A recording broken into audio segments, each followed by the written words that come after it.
Bom, bom dia, boa tarde, boa noite. Agora nós estamos aqui em torno das 8 horas da manhã. Eu estou na casa do meu irmão Cláudio visitando. E eu gostaria de fazer um comentário que me despertou uma coisa assim muito interessante. Tem muitos evangélicos, tem muitos cristãos e tem muita gente que fala que a Bíblia foi tipo assim, reformada pelo homem e não pela mão de Deus. Inicialmente eu não concordava com isso, mas depois de vários estudos de papiros, principalmente da Bíblia Etiópia, e eu vou te explicar por que a Bíblia Etiópia é muito importante. Porque a Etiópia é um país isolado por montanhas, foi o primeiro país cristão, ele não teve nenhuma influência do Concílio de Roma, nem de Constantino, e nem das reformas dos novos cristãos judeus. Então eles mantiveram as escrituras dele. Eu me esqueci o nome da língua, que é a língua original antiquíssima. E qual é a diferença entre esses livros todos? Bom, primeiro, o livro evangélico são 66 livros. O livro cristão são 71 livros. O livro, a Bíblia Etiópia, são 88 livros. Eles nunca tiraram nada, nunca acrescentaram nada. Eles, até hoje, são feitos através de escribas, copiando uma página após a outra e sendo corrigidos. E nesses 88 livros, existem muitos livros que foram tirados tanto do cristianismo por causa de Constantino, porque Constantino era um imperador cristão, mas ele não queria perder o poder. E se ele fosse seguir a lista, o que era a paixão de Cristo, ele se certificaria de que nós, seres humanos, não necessitamos de um pastor, ou de um bispo, ou de um arcebispo, ou de nada disso para ter um contato direto com Deus. Uma única coisa que também acontece, que foi muito interessante, é que tem uma coisa que Jesus diz, que Deus, ele está dentro de nós. E Karl Rangs também fez essa observação. Nós somos uma consciência separada enquanto nós estamos encarnados aqui, mas nós fazemos parte de uma consciência coletiva. Tanto é que vocês veem muita experiência de morte, né, NDA, em que são certas coisas narradas e similares, inclusive o que Cristo representa, né, que é a luz. Então eu comecei a dar uma lidinha nessa Bíblia Etiópia, tá? Ela é uma Bíblia original, não tem falsificação, é a Bíblia mais conservada. E muita gente não sabe disso, que o relacionamento de Salomão com a rainha de Sabá foi mais íntimo do que aquilo que era necessário. Então ele acabou tendo um filho com ela.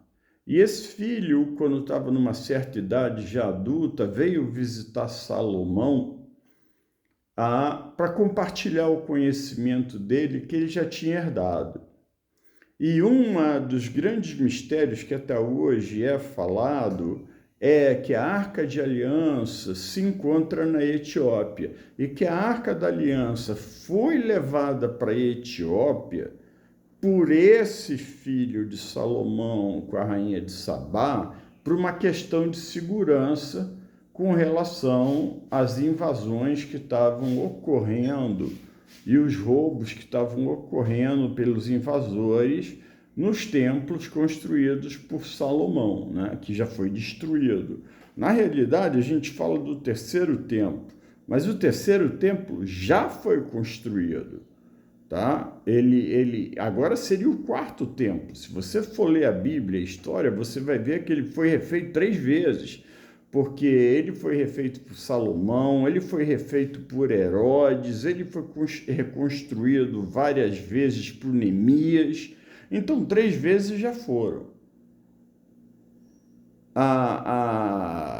O Apocalipse, na realidade, quando Cristo chega às margens, no Monte das Oliveiras, e que olha para Jerusalém, ele chora. Ele chora porque ele sabia que 70 anos depois da morte dele, a morte e ressurreição, Jerusalém seria completamente destruída pelos romanos, que era o início do Apocalipse e que, se você for ver, calha muito bem com as previsões de Daniel, de Ezequiel, de Neemias, de Isaías, tá? Muita gente culpa o Sinédrio de ter condenado Cristo à crucificação. Mas vamos voltar a uma história muito principal. Deus não faz nada que não tenha um destino. Do mesmo jeito que quando Deus mandou Moisés libertar o povo judeu, você vai ver nas Escrituras que várias vezes o próprio Deus endureceu o coração do faraó para que as coisas não fossem tão fáceis e o povo não achasse que ele, o povo, tivesse resolvido o problema. Se você for ver Gideão começou do mesmo jeito. Ele tinha 30 mil homens. O Deus mandou a ele perguntar para quem tivesse recém-casado, quem tivesse filho, quem tivesse construído uma casa, quem tivesse medo, fosse embora. E todo mundo foi embora, ficou com 3 mil homens.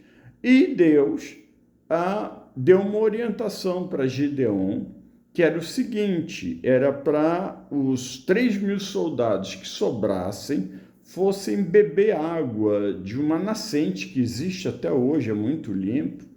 E ele falava o seguinte: aquele que pegar a água com as mãos e beber como um copo, ele seria escolhido. E aqueles que se debruçassem na água e bebessem direto do rio, eles seriam excluídos. Então, Gideão, no final das contas, apesar dele combater um exército de mais de 100 mil homens, ele tinha 300 homens.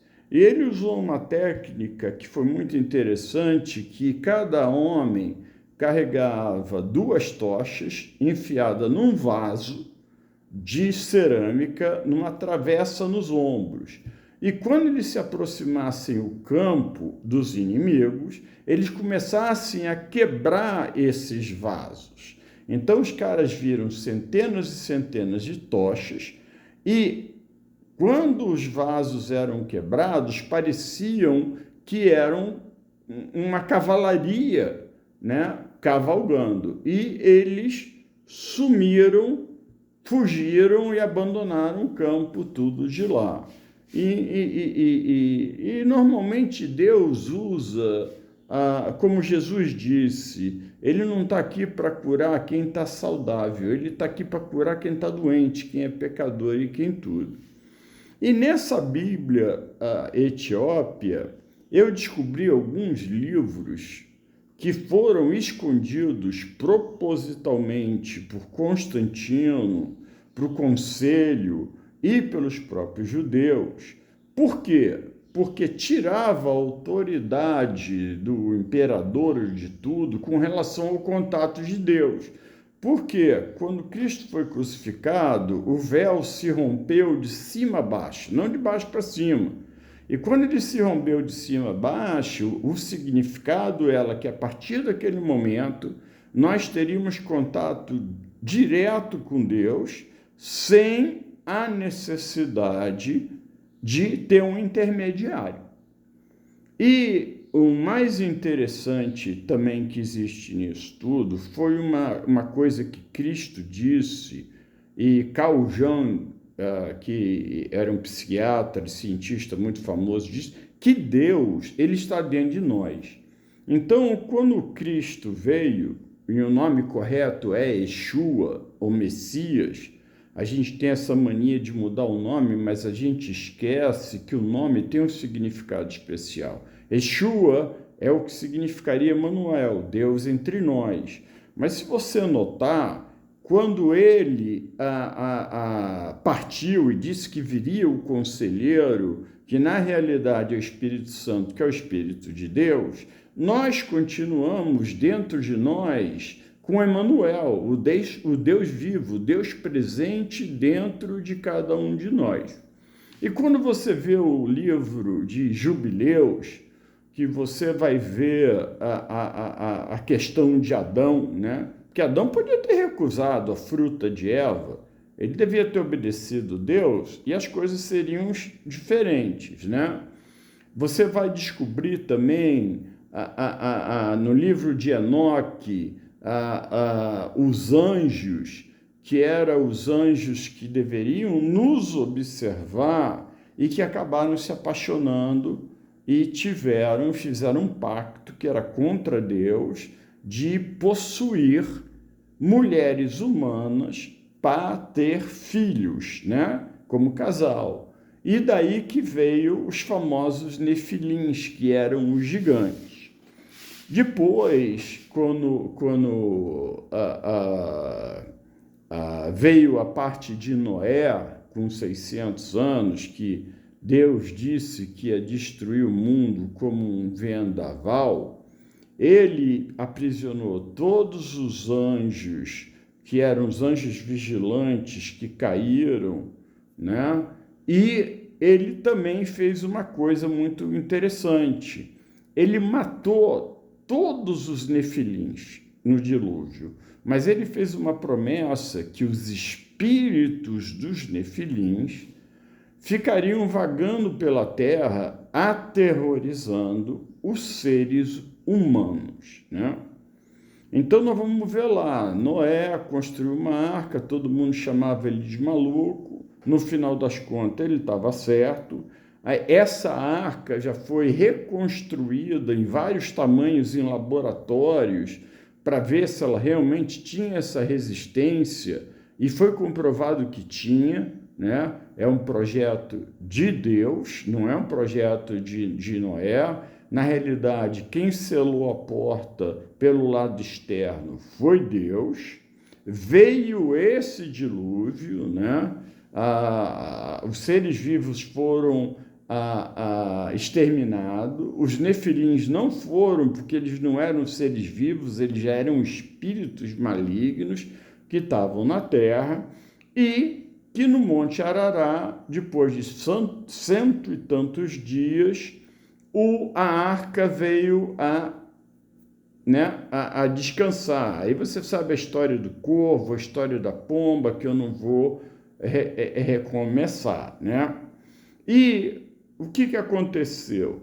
Quando todos os animais saíram da arca, uma das primeiras coisas que está no livro de Jubileus e no livro de Enoque, até um certo ponto, que ele descreve os 7 céus, né? Porque não são 2 céus, são 7 céus, né? Até o trono de Deus, né? A Nova Jerusalém e tudo mais. Noé, ele plantou uma vinheda, e ele acabou se embebedando com esse vinho e dormiu na tenda. E os filhos dele, sabendo disso, o filho mais novo, Canaã, ele avisou os irmãos mais velhos, e os irmãos mais velhos pegaram uma cobertura, e de costas, sem olhar para o pai, foram cobrir o pai que estava bêbado, desnudo. Quando Noé acordou, ele não amaldiçoou os filhos que tinham coberto eles, mas ele amaldiçoou Canaã, dizendo que Canaã seria servo dos outros irmãos mais velhos, porque ele, de uma certa maneira, desrespeitou e tinha visto ele nu. E dali, com as filhas, as irmãs, as misturas, né, de irmão com irmão, primo com primo, tudo, foi criado novamente a humanidade na Terra, mais os animais que foram salvos. E Deus, né, viu que os homens possuíam uma só língua. E eles decidiram construir, que hoje até é muito interessante, porque tem uma escola de línguas que se chama Babel, a Torre de Babel, que chegaria até o céu, né? A intenção humana de grandeza. E o que Deus fez?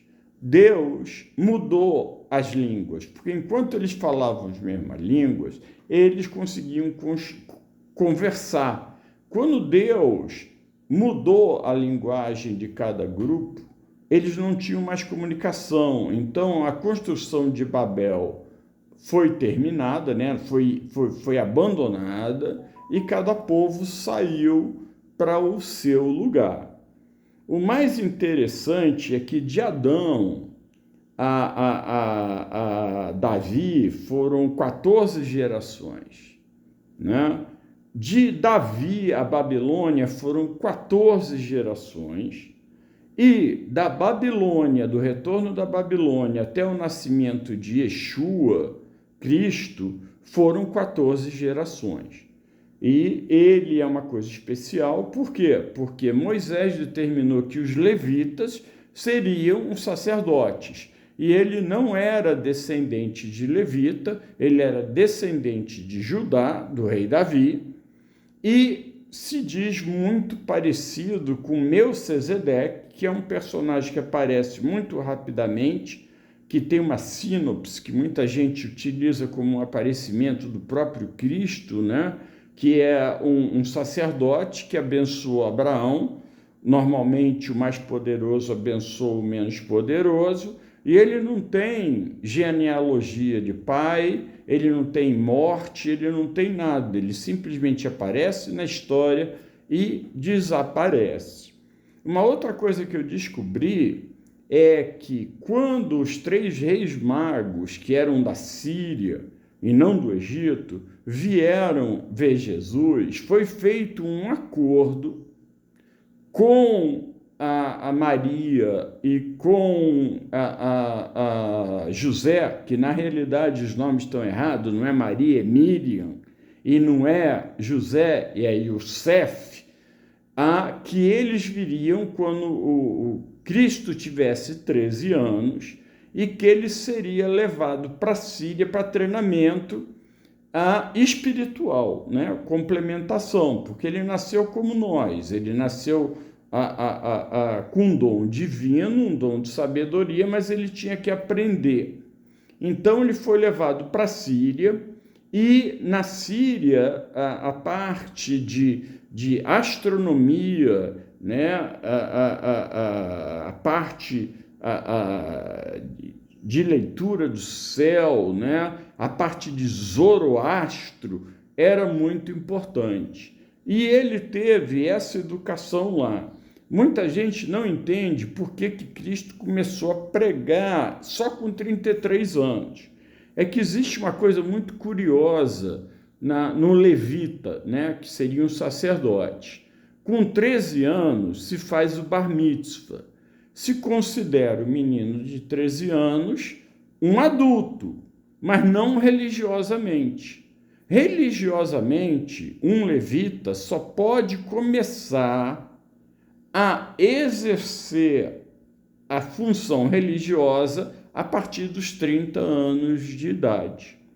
E uma outra coisa curiosa que eu descobri, antes dos chineses serem maoístas, eles eram adoradores de um Deus único. Tanto é que existia um imperador, não me lembro o nome dele agora, e existiam astrólogos na China, que quando Cristo foi crucificado, eles informaram, apesar da distância, ao imperador da ocorrência do céu escurecido. E tinha sido construído um templo muito baseado no templo que Deus exigiria. Era um templo que não tinha imagens, não tinha nada, era um templo de adoração.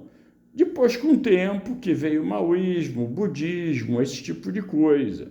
Então, eu aconselho a vocês a pesquisarem mais um pouco e sair desse vício que a gente tem de evangelismo restrito por interesses humanos e cristianismo como uma adaptação da legislação romana para ter controle sobre o povo, e pesquisar um pouquinho mais sobre a Bíblia etíope. E você vai ficar muito surpreso, né? Ela é escrita em gauês, é uma língua que não se fala mais, ela está sendo traduzida, ela tem historiadores extremamente famosos. Ela ficou isolada porque a Etiópia é cercada de montanhas e mosteiros em penhascos, então ele não existiu essa influência externa de jeito nenhum. Se tem a consciência, né, se verdadeira ou não, de que a arca de Deus esteja na Etiópia, muita gente não sabe o que tem na arca de Deus. Na arca de Deus tem o maná, as pedras dos mandamentos e o cajado de Arão que floresceu. Entendeu? Não é uma coisa assim que você acha que tem milhões de coisas poderosas lá. O poder não é da arca, o poder é de Deus, né?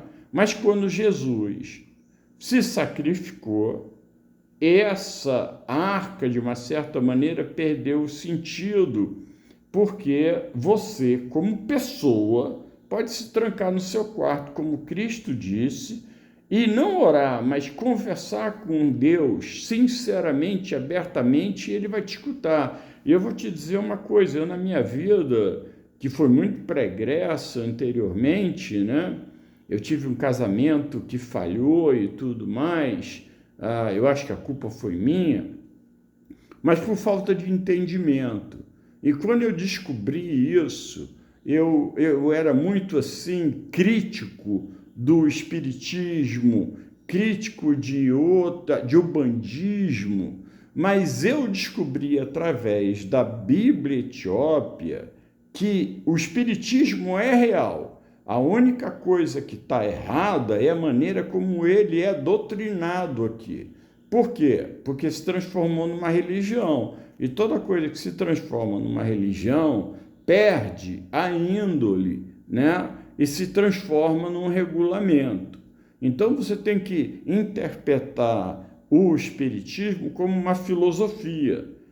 Nós todos estamos aqui individualmente, mas como várias experiências de ND, né, de experiências de quase morte que vocês podem pesquisar, vocês vão ver que a maioria é muito similar, em que nós, indivíduos, fazemos parte de um todo, em que essa comunicação, não existe comunicação de voz, não existe pernas, não existe braço, não existe o que é chamado como Carl Jung, e tem uma outra neurocirurgiã, que eu me esqueci o nome, que passou por uma experiência de quase morte, e ela ficou 21 minutos considerada como morte, e isso virou totalmente a psicologia e o entendimento da vida dela. Pesquisa, vai dar uma olhadinha na Etiópia, vai dar uma olhadinha nessa Bíblia, vai ler o livro de Jubileus, que está proibido, né, pelas igrejas, vai ler o livro de Enoque, que vai te dar uma explicação muito grande e vai te dar uma interpretação muito diferente do que se diz de Lúcifer e de Satanás, tá? Foram 200 anjos que fizeram um pacto entre eles para que um só não fosse culpado, que era o chefe, e eles tomaram as mulheres terrenas como esposas, de uma certa maneira, destruindo o que? A essência de Deus. Bom, eu já falei demais. Eu vou postar outros vídeos para vocês. Se vocês tiverem dúvidas, escrevam. Mas presta atenção no que a gente está dizendo. A gente vive num coletivo espiritual energético. Eu acredito em reencarnação. Hoje, apesar de ter estudado na Bíblia Etiópia, mas eu não acredito na reencarnação na mesma terra que nós estamos, porque seria repetir de ano. Se a gente não aprendeu aqui, nós vamos reencarnar em outro lugar que nos dê a oportunidade de aprender aquilo que nós não tivemos a capacidade de aprender aqui. Ou seja, você não repete o ano, você é recondicionado a um ensinamento de uma maneira diferente, de modo que você possa compreender e não cair nesse ciclo vicioso que eu chamo, que é o ciclo da roda do carro. Você vai e volta, vai e volta, vai. Nunca vai estar perfeito. A gente não é um ser perfeito, a não ser quando a gente não está mais aqui e faz parte dessa unidade, né? Essa unidade existente, né, de uma luz única, de um amor indescritível. Não vou te dizer que não existe o lado mal, existe o lado mal, tá? E eu peço que vocês deem uma olhadinha, peço desculpa de falar muito, mas eu achei que hoje seria um dia muito importante para mim te dar essa mensagem. Vai procurar a Bíblia da Etiópia, vai ler o livro de Enoque, vai ler o livro de Jubileus, vai ler os livros que foram escondidos de você para que você não tivesse a liberdade divina, que você ficasse dependente de um império de Constantino, para que você ficasse dependente de certas leis que foram abolidas. Agora, lembre de uma coisa, as leis civis, elas não foram abolidas, tanto é que Jesus diz que veio aqui para cumprir a lei e não destruí-la. As leis que foram mudadas foram as leis religiosas. Então, essas foram as leis que foram mudadas. E ele fez até pior, porque antigamente era amar seu amigo, né, seu irmão, seu parente, detestar seu inimigo. E ele botou uma coisa para você que é muito difícil de fazer, e eu acabei aprendendo, que é amai os seus inimigos como a ti mesmo. E não é difícil você fazer isso. Eu faço isso até com o diabo quando ele me tenta. Eu falo, olha, igual o anjo Gabriel falou, eu não tenho condição de te julgar, que Deus te julgue. Mas eu gostaria que você se prostrasse diante de Deus, pedisse perdão, e mesmo que você não tenha o perdão de Deus, que você não vai ter, mas que todas as setas e todos os pensamentos ruins que você mandar contra mim, que retornem a vocês como pensamentos de bem e pensamentos de luz. Então, eu desejo a vocês que assistam esse vídeo. Já foi muito tempo, mais do que eu pretendia fazer. Eu espero que ele tenha várias visualizações e que eles fazem parte e abrem seus olhos para coisas que é tudo sincronizado, né? O bandismo, né? Que são os primeiros anjos que eram negros, até nisso se discriminou. O Cristo que é representado hoje, ele tem feições romanas, eles não têm feições, vamos dizer, de origem da região judaica, né? Que não eram de peles claras, olhos azuis e nada disso. Então, que Deus abençoe vocês, que a paz do Senhor esteja com vocês e que o amor do Senhor te cure. Um beijo muito grande a todos.